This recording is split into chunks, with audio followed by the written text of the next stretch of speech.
Hey everyone, welcome back. Ready for another deep dive. Always ready to dig in. What are we exploring today? Today it's all about Ropa Vieja. Ropa vieja, huh? Okay, I'm intrigued. I've heard of it, of course, but haven't had a chance to really dive in. Well, this deep dive is all about uncovering the mystery behind this dish. A mystery, you say? You see, Ropa Vieja, it literally translates to old clothes. Old clothes. That's an interesting name for a food. It is, but I promise you, it's a lot more delicious than it sounds. Well, now I really need to know more. What is this dish, and how on earth did it get a name like that? So Ropa Vieja is a shredded beef dish, and it's popular in a bunch of different Latin American countries, each with its own unique spin. Ah, that makes sense. Latin America is known for its incredible culinary traditions, so I'm not surprised to find ropa vieja there. But still, old clothes. We've got to get to the bottom of this. You will, I promise. Ugh. Let's start by looking at a specific recipe. This one calls for skirt steak, bell peppers, onions, garlic.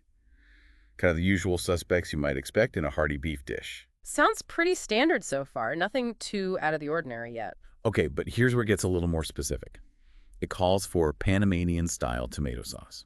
Panamanian style. Okay, now we're talking. What's the story with this sauce? Well, I was hoping you could shed some light on that. What makes it stand out from, your basic tomato sauce? Well, Panamanian cuisine is a fascinating blend of different cultures.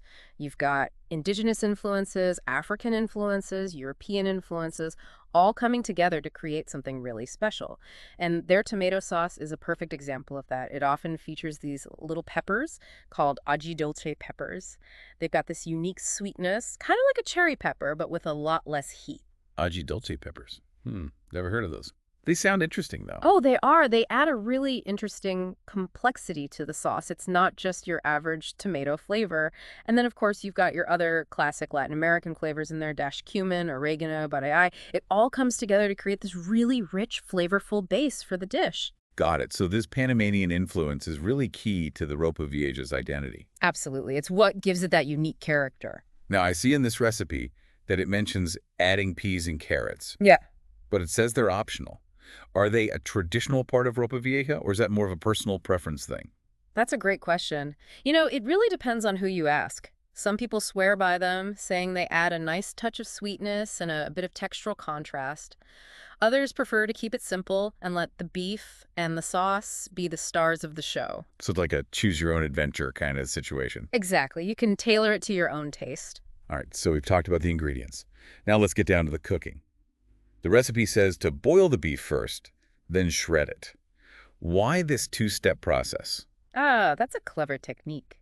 Skirt steak, while super flavorful, can be a little tough. So boiling it first helps to tenderize it, then shredding it, well, that's where the old clothes come in. Uh-huh. So that's the connection. Yeah. It really does look like a pile of rags, doesn't it? It really does. Plus, shredding it allows the flavors of that amazing sauce to really get in there, coating every little bit of the beef. It's all about maximizing that flavor. Okay, so we've covered the ingredients, we've covered the cooking method, but the big question still remains, why Ropa Vieja? Like, really, why is this dish named after old clothes? Is there a story behind it?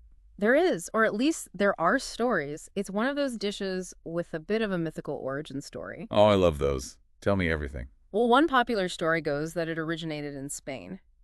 There was a poor man, see, and he was desperate to feed his family. So he shredded his old clothes and tried to pass them off as meat.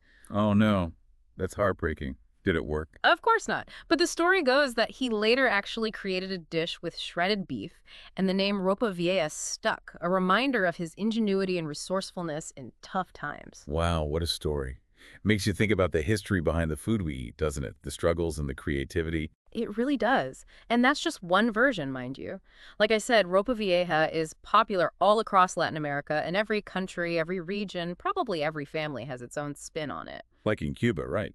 I read that they often use flank steak and add things like olives and capers to the mix. Exactly. It gives it a slightly different flavor profile, but that core essence of Ropa Vieja is still there.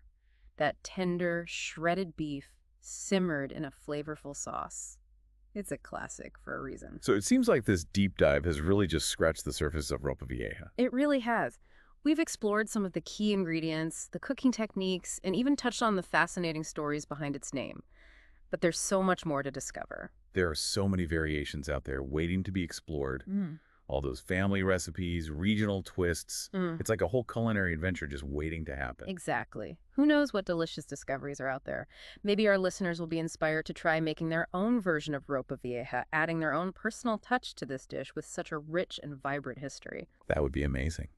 And who knows, maybe they'll come up with a whole new story to tell about how their version of old clothes came to be. Now, that would be something.